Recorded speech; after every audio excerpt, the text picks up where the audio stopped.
ജപ്പാനിലെ ഒക്കിനാവയിൽ നിന്നും പിറവികൊണ്ട കരാട്ടെ എന്ന ആയോധന കല ലോകത്തിൽ തന്നെ ഏറ്റവും കൂടുതൽ പേർ അഭ്യസിക്കുന്ന ഒന്നാണ്. കരാട്ടയുടെ തന്നെ ഭാഗമായുള്ള ഒന്നാണ് വ്യത്യസ്ത നിറങ്ങളിലുള്ള അരപ്പട്ട കൊണ്ട് നിർണയിക്കപ്പെടുന്ന റാങ്കിംഗ് സിസ്റ്റം. അവൻ ബ്ലാക്ക് ബെൽറ്റ് ആണ് എന്നൊക്കെയുള്ള പ്രയോഗങ്ങൾ നമ്മൾ തന്നെ നിത്യജീവിതത്തിൽ പലപ്പോഴായി കേൾക്കുന്നുണ്ടല്ലോ. വ്യത്യസ്ത നിറങ്ങളുണ്ടെങ്കിലും എന്തുകൊണ്ട് ബ്ലാക്ക് ബെൽറ്റ് ഏറ്റവും മുന്തിയതായി പറയുന്നു? കരാട്ടയിലെ ബെൽറ്റ് സിസ്റ്റത്തെ പറ്റി പറയുന്നതാണ് ഇന്നത്തെ വീഡിയോ. 20-ാം നൂറ്റാണ്ടിന്റെ തുടക്കത്തിൽ നിലവിൽ വന്നതാണ് ഈ ബെൽറ്റ് സിസ്റ്റം. പരിശീലകരെ അവരുടെ സ്കില്ലിനും തഴക്കത്തിനും അനുസരിച്ച് തരം തിരിക്കാനാണ് ഇതുണ്ടാക്കിയെടുത്തത്. ഇത് കരാട്ടയിൽ ഒരു നാഴികക്കല്ലായും പ്രചോദനമായും കണക്കാക്കാൻ വിദ്യാർത്ഥികളെ സഹായിച്ചു. വിദ്യാർത്ഥിക്ക് തൻ്റെ കഴിവിനെയും സ്കില്ലിനെയും കുറിച്ച് ലോകത്തെ കാണിച്ചു കൊടുക്കാനും ബെൽറ്റ് സിസ്റ്റം സഹായകമായി. ആകെ മൊത്തം 7 നിറങ്ങളുള്ള ബെൽറ്റുകളാണ് ഉള്ളത്. തുടക്കക്കാർക്ക് വെള്ളയും ഏറ്റവും മികച്ച വിദ്യാർത്ഥിക്ക് കറുപ്പും നിറമുള്ള ബെൽറ്റുകളാണ് ലഭിക്കുക. ഈ ക്രമത്തിലാണ് നിറങ്ങളെ തരംതിരിച്ചിരിക്കുന്നത്. White, blue, yellow, orange, green, brown, അവസാനം ബ്ലാക്കും. സാധാരണയായി ഇങ്ങനെയാണെങ്കിലും കരാട്ടയുടെ സ്റ്റൈൽ മാറുന്നതിനനുസരിച്ച് ചെറിയ വ്യത്യാസങ്ങളും ഉണ്ടാകാറുണ്ട്.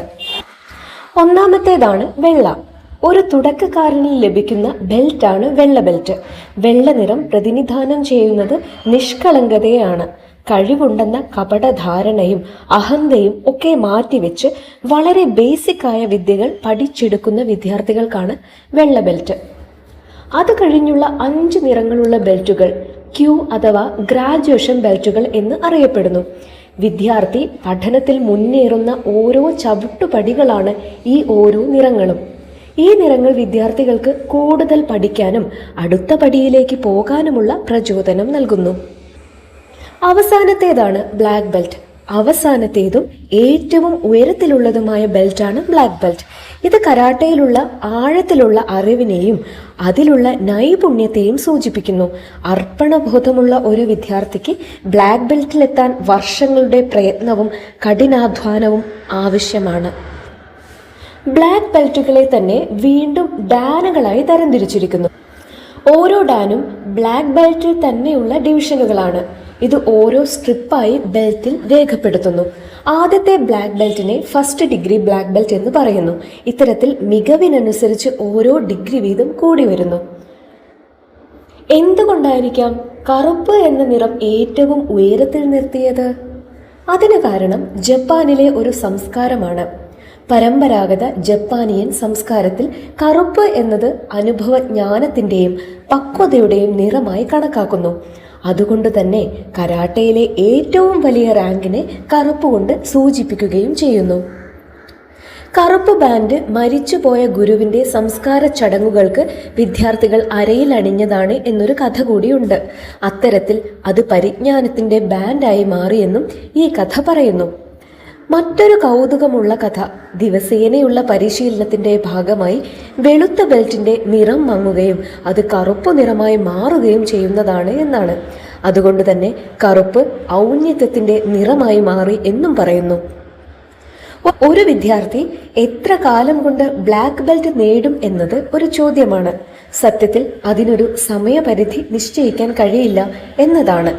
വിദ്യാർത്ഥി പരിശീലിക്കുന്ന സമയം, വിദ്യാർത്ഥിയുടെ ശേഷി, പ്രയത്നം എന്നിങ്ങനെയൊക്കെ ആശ്രയിച്ചിരിക്കും ഇത്. കൂടാതെ ഓരോ കരാട്ടെ സ്റ്റൈലിനെ അനുസരിച്ചും ഈ സമയത്തിൽ മാറ്റം വരുന്നതാണ്. എന്നിരുന്നാലും നന്നായി പ്രയത്നിക്കുന്ന ഒരു വിദ്യാർത്ഥിക്ക് 4 മുതൽ 6 വർഷത്തിനുള്ളിൽ ബ്ലാക്ക് ബെൽറ്റ് നേടിയെടുക്കാനായി സാധിക്കും. ഇന്ന് 2025 ഫെബ്രുവരി അനുസരിച്ച് ലോകത്തെ ഏറ്റവും ഉയർന്ന ബെൽറ്റ് എന്നത് 10th ഡാൻ അഥവാ 10th ഡിഗ്രി ബ്ലാക്ക് ബെൽറ്റ് ആണ്. ജുഡോയുടെ സ്ഥാപകനായ ജിഗോറോ കാനോ ആണ് നിറങ്ങളുടെ ബെൽറ്റ് സിസ്റ്റം ജപ്പാനിൽ ആദ്യമായി ഉണ്ടാക്കിയെടുത്തത്. 1880കളിൽ ആദ്യത്തെ ബ്ലാക്ക് ബെൽറ്റ് അദ്ദേഹം കൊടുത്തു. തന്റെ വിദ്യാർത്ഥികളെ അവരുടെ കഴിവിനും മികവിനുമനുസരിച്ച് തരംതിരിക്കാനായിരുന്നു അദ്ദേഹം അങ്ങനെ ചെയ്തത്. ഇതൊക്കെയാണ് കരാട്ടയിലെ ബെൽറ്റ് സിസ്റ്റത്തിന്റെ കഥ. ഈ വീഡിയോ നിങ്ങൾക്ക് ഇഷ്ടമായാൽ ലൈക്ക് ചെയ്യാൻ മറക്കല്ലേ. കൂടുതൽ വീഡിയോകൾക്കായി സപ്പോർട്ട് ചെയ്യാനും സബ്സ്ക്രൈബ് ചെയ്യാനും മറക്കരുത്. താങ്ക്